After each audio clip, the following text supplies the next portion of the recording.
kan jelas ada, kelihatan ada. Kayak ini, HP ini ada, kelihatan ada wujudnya. Tidak mungkin kan, misal ada orang ngomongnya kayak gini, ini handphone, ini HP, ada. Tapi tidak ada yang menciptakan, tidak ada yang membuat. Coba pikir secara akal sehat. Kalau misal ada orang bilang kayak gitu, apakah masih layak dinamakan orang yang waras? Pasti kalian, akal kalian memberontak.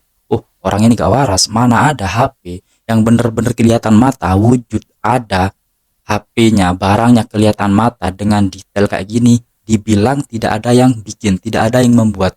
Akal kita kan pastinya memberontak, tidak setuju. Sama halnya dengan Tuhan. Tuhan itu yang pertama harus ada terlebih dahulu. Saya pernah didatengin seorang ateis.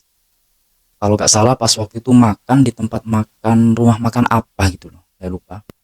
Terus dia basa-basi terus tanya kayak gini, Mas, tolong kasih saya bukti kalau Tuhan itu bener-bener ada. Terus saya jawab gini, bukti kalau Tuhan itu bener-bener ada. Sekarang kamu percaya nggak kalau misal HP ini kan ada? Percaya nggak kalau ini ada? Ya percaya, kata dia. Ya percaya, Mas. Terus saya akan bilang kalau HP ini ada tapi tidak ada yang bikin, tidak ada yang menciptakan, tidak ada pabrik yang membuat HP ini. Akal kamu bisa menerima apa tidak? Tidak bisa lah, Mas. Soalnya ini udah jelas-jelas ada, HP-nya ada, kelihatan mata. Ya pasti ada yang bikin, pasti ada yang membuat, pasti ada yang produksi. Terus saya tersenyum. Ya sama halnya dengan Tuhan. Saya sebagai manusia, kamu sebagai manusia, kan ada. Ya, terus masa pikiran kita, akal sehat kita tidak bisa berargumentasi, tidak bisa berpikiran kalau kita ini diciptakan, kalau kita ini ada yang menciptakan, kalau kita ini ada yang membuat, ada yang bikin. Ya itu namanya yang bikin kita, yang bikin semua di alam raya ini, yang bikin hewan, yang bikin bumi, yang bikin langit, awan, apapun itu namanya, itu pasti ada yang bikin, ada yang membuat. Itu namanya Tuhan. Bukti kalau Tuhan itu ada ya adanya kamu ini.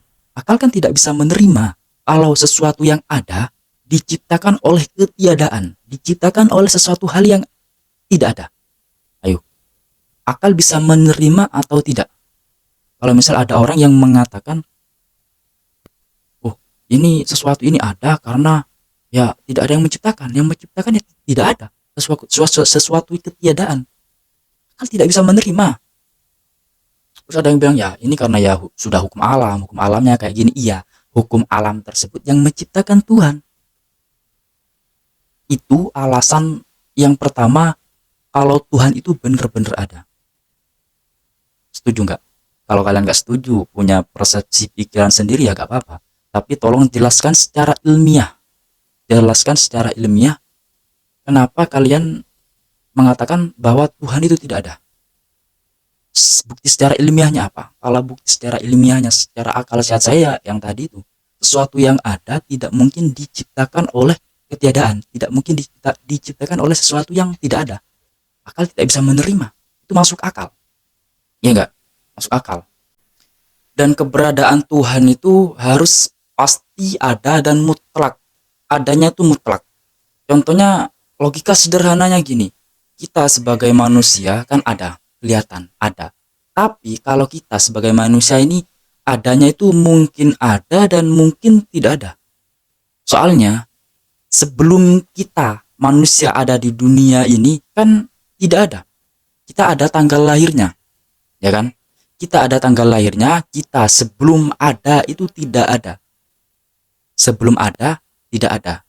Berarti kita kalau kayak manusia ini udah tidak bisa dinamakan sebagai Tuhan. Soalnya pernah tidak ada. Apapun yang lahirnya di dunia ini, yang lahirnya di bumi ini, sudah dipastikan itu bukan Tuhan. Logika sederhananya gini. Misal ada manusia lah, entah manusia itu makhluk apapun, yang dianggap sebagai Tuhan.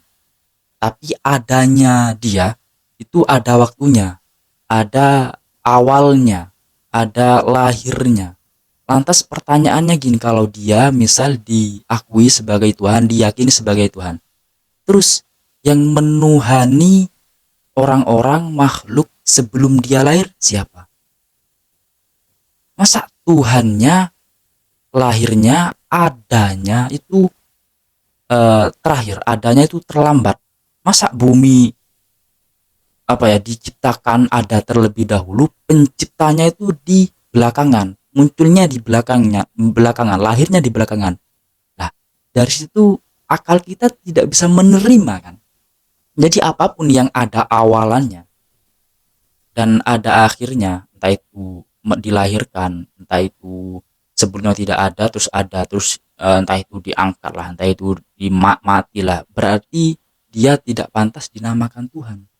Karena adanya dia tidak mutlak, adanya dia itu masih ketergantungan, tidak mutlak benar-benar ada selamanya, tidak gitu. Jadi apapun hal yang ada awalannya, ada akhirnya. Contohnya bumi.